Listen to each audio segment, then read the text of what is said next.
बिस्मिल्लाहिर्रहमानिर्रहीम। अस्सलाम वालेकुम स्टूडेंट्स, उम्मीद करता हूँ सब खैरियत से होंगे। स्टूडेंट, आज हम मॉड्यूल 147, 148 एंड सो ऑन देखेंगे।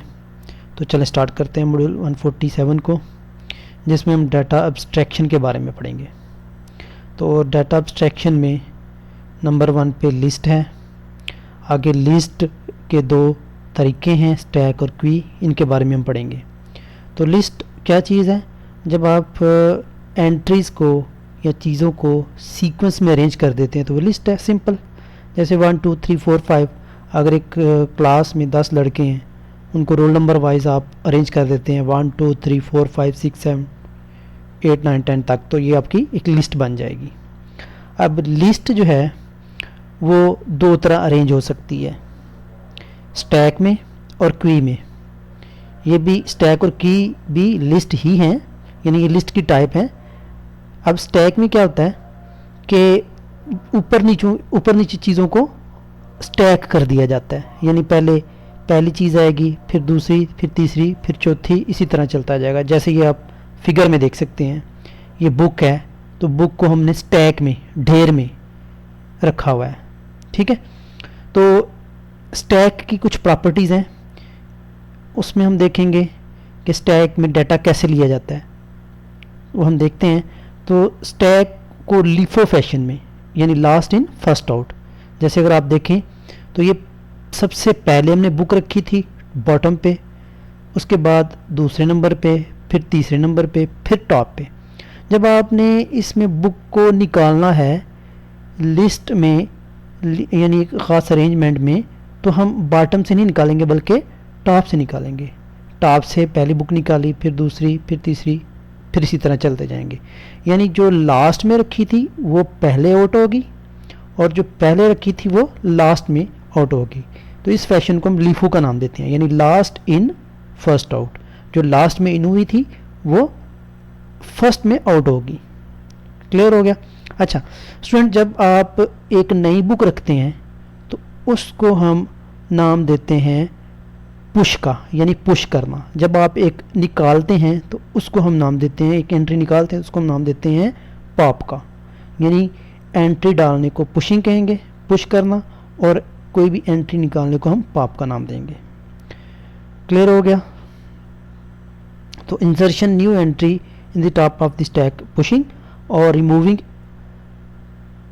N entry from the top of stack is called popping the entry. Next हम देख लेते हैं क्वी क्या है। क्वी बेसिकली लिस्ट ही है, लेकिन इसमें और स्टैक में क्या फ़र्क है कि स्टैक में जो चीज़ लास्ट में रखी जाती है वो पहले निकाली जाती है, जबकि क्वी नाम से ज़ाहिर है कितार या रो में क्या होगा कि जो पहले आएगा वही पहले बाहर जाएगा। जैसे कितार में देखें, ये 3 स्टूडेंट हैं, सपोज कर लें ये 3 स्टूडेंट हैं, तो जो हेड वाला होगा, यानी हेड का मतलब क्या है कि जो सबसे फर्स्ट में गया था वो सबसे फर्स्ट ही में बाहर रहेगा। जो टेल है वो सबसे लास्ट में बाहर आएगा। इसमें फीफो फैशन को हम यूज़ करते हैं, यानी फर्स्ट इन फर्स्ट आउट। जो पहले गया कितार में, आपको पता ही है, रो में या क्वी में नाम से ज़ाहिर है कि जो पहले आएगा वो पहले बाहर जाएगा। ठीक है, वो पहले उसको सर्व किया जाएगा। तो बफर जो है वो भी सेम टू सेम ऐसे ही काम करती है। ठीक है, ये बफर, ये इसको हम डिटेल में नहीं देखेंगे, जस्ट आपने याद रखना है कि बफर में ये बेसिकली मेमोरी लोकेशन होती है। बफर में ऐसे ही काम होता है, जो चीज़ पहले आती है इसको पहली प्रायोरिटी में सर्व किया जाता है सीपीयू में। ठीक हो गया? अब इसमें इंसर्ट कैसे करते हैं, रिमूव कैसे करते हैं, मैं आपको बता चुका हूँ कि जो हेड वो पहले रिमूव होगा और जो टेल है वो लास्ट में रिमूव होगी। ठीक है, और इसी तरह टेल को हम इंसर्ट भी कर सकते हैं लास्ट में। तो नेक्स्ट हम देख लेते हैं, ये बहुत इम्पोर्टेंट मॉड्यूल है हमारा 148। तो इसको हम चेक कर लेते हैं। 148 में हमारे पास ट्री से रिलेटेड कुछ इंफॉर्मेशन है कि ट्री क्या होता है। जब आप किसी भी मॉड्यूल्स को, जैसे आपको अगर मैं एग्जांपल दूं ट्री की सॉफ्टवेयर रेफरेंस से, तो सॉफ्टवेयर डेवलपमेंट में जैसे VULMS की बार बार मैं मिसाल देता हूँ। VULMS की जो साइट है, अगर आप गौर करें तो स्टूडेंट सर्विस है। स्टूडेंट सर्विस आपका मेन जो है बटन है, उसके नीचे अगर आप ओपन करें तो फिर दूसरा बटन आपका ओपन हो जाता है जी कैंपस चेंज का। कैंपस चेंज के अंदर भी फिर मज़ीद बटन है। तो यानी एक स्ट्रक्चर है, ये इस स्ट्रक्चर को हम ट्री का नाम देते हैं।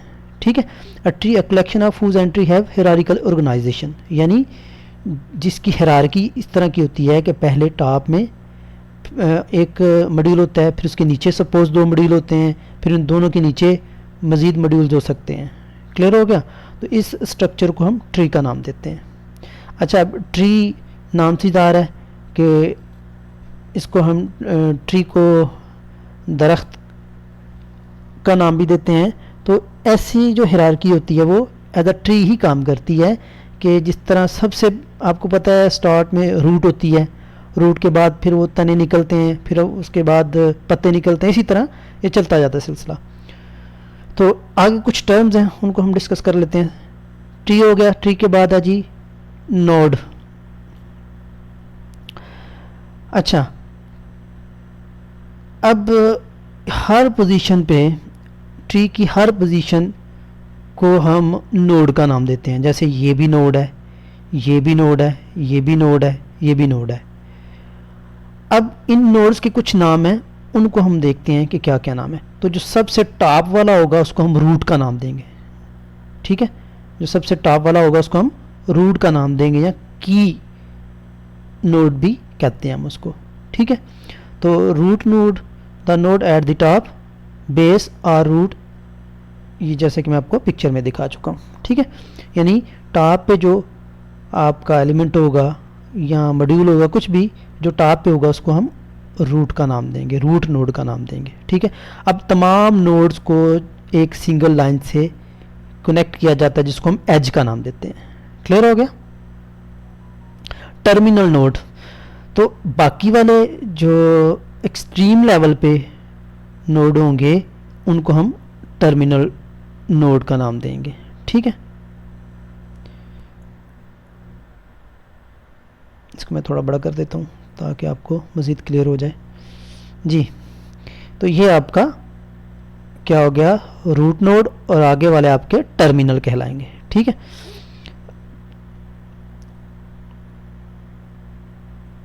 और इनको लीफ नोड भी कहा जाता है। ठीक है, टर्मिनल नोड को हम क्या क्या बोलते हैं, लीफ नोड भी।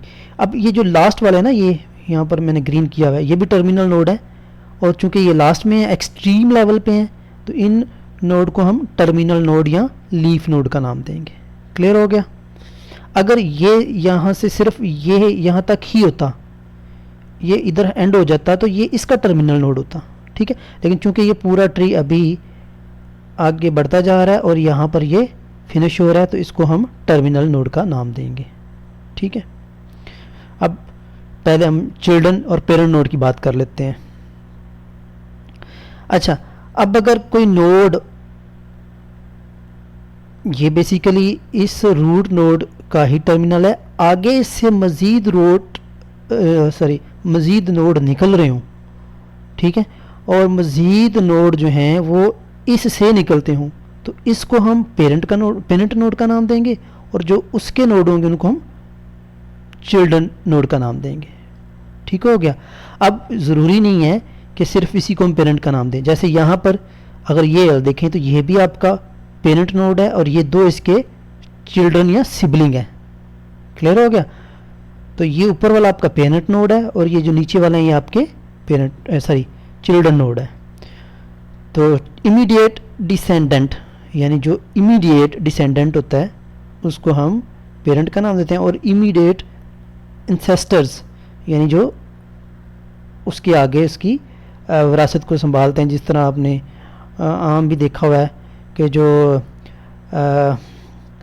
क्या बोलते हैं उसको, विरासत में जो बच्चे होते हैं वो अपने पेरेंट्स की विरासत को आगे लेके चलते हैं। तो पेरेंट्स को हम डिसेंडर का नाम देते हैं, और जो आगे जो बच्चे होते हैं उनको इंसेस्टर्स का नाम देते हैं। ठीक है जी, क्लियर हो गया? तो इसी तरह ये सेम पेरेंट से जो node with the same parent, उनको हम नाम देते हैं सिबलिंग। ठीक हो गया? बाइनरी ट्री क्या है? अगर किसी ट्री में सिर्फ और सिर्फ 2 चिल्ड्रन ही हों, जैसे यहाँ पर ये वाला है, इसको अगर मैं हाईलाइट करूँ तो ये वाला आपका बाइनरी है, चूँकि इसमें 2 ही चिल्ड्रन है, तो ऐसे ट्री को हम नाम देंगे बाइनरी ट्री। ये हमारा बाइनरी ट्री नहीं है, ठीक है, क्योंकि इसमें 2 से ज़्यादा भी नोड्स आ रहे हैं। सब ट्री, अब नंबर ऑफ ट्रीज बन सकते हैं, ठीक है। अगर यानी कोई भी, अगर आप, ये हम आपका रूट था, अगर इसके अलावा आप कोई भी नोड ले लें, जैसे ये वाला है, तो ये वाला जो है ये आपका सब ट्री होगा। इसी तरह ये वाला भी आपका क्या होगा? सब ट्री होगा, ठीक है। क्लियर हो गया? अब ब्रांच क्या है? Each such sub tree is called branch from the parent. और ये किसकी ब्रांच है? बेसिकली अपने पेरेंट की ब्रांच है, ठीक है। तो इसलिए इसको हम सब ट्री का नाम भी देते हैं या ब्रांच का नाम भी देते हैं। आगे इसकी हाइट के बारे में और डेप्थ के बारे में देख लेते हैं। तो डेप्थ क्या चीज़ है इसकी, और हाइट क्या है जी? तो number of node in the longest path from the root a leaf, यानी रूट से लेकर जितने मैक्सिमम आपके नोड आते हैं उसको हम डेप्थ ऑफ ट्री कहते हैं। जैसे यहाँ पर देख लें, 1 है, 2 है, 3, 4, 5, 6, 7, 8, तो यहाँ पर इसकी डेप्थ कितनी आएगी? 8, यानी 8 नोड हमने ट्रेवर्स किए, 8 नोड को हम सर्च करके यहाँ पर चिल्ड्रन में आते हैं, तो यहाँ पर इसकी डेप्थ 8 होगी, ठीक है। होपफुली आपको समझ आई होगी। नेक्स्ट हम देखते हैं मॉड्यूल 148 हो गया आपका, 149 को देखते हैं। पॉइंटर्स क्या होते हैं? जैसा कि स्टूडेंट्स आपने पढ़ा था रजिस्टर में, पॉइंटर रजिस्टर के बारे में। पॉइंटर रजिस्टर का काम क्या होता था कि जो नेक्स्ट इंस्ट्रक्शन होती थी उसकी डायरेक्शन को स्टोर करना, या उसके एड्रेस को पॉइंट करना, या उसके एड्रेस को स्टोर करना। तो पॉइंटर भी बेसिकली स्टोरेज एरिया ही होता है जो कि मेमोरी सेल के एड्रेस को क्या करता है? एनकोड करता है, यानी नेक्स्ट मेमोरी सेल के एड्रेस को एनकोड करता है। आपने देखा था वो पॉइंटर रजिस्टर में लास्ट मिड टर्म के एक मॉड्यूल में कि एक रजिस्टर था जिसका नाम पॉइंटर था, वो जस्ट क्या करता था? मेमोरी से आने वाले नेक्स्ट इंस्ट्रक्शन को एड्रेस करता था कि नेक्स्ट मेमोरी का एड्रेस क्या है, उसको वो स्टोर करता था, ठीक है।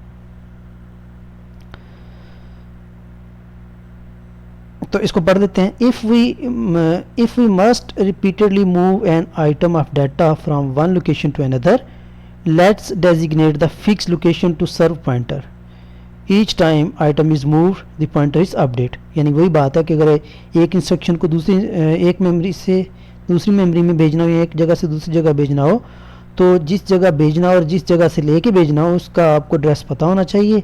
और ये एड्रेस स्टोर करने के लिए जो मेमोरी लोकेशन हम यूज़ करते हैं उसको हम पॉइंटर का नाम देते हैं, ठीक है। प्रोग्राम काउंटर मैं आपको पहले बता चुका हूँ कि जैसे यहाँ पर ये एग्जांपल दी हुई है कि ये जो पॉइंटर है ये क्या करेगा? नेक्स्ट मेमोरी लोकेशन को रेफ़र करेगा, या उसका जो है वो एड्रेस जो है वो अपने अंदर स्टोर करेगा। स्टूडेंट्स आज के लिए इतनी काफ़ी है। नेक्स्ट हम देखेंगे मॉड्यूल 150 और इससे ऑनवर्ड। Thank you.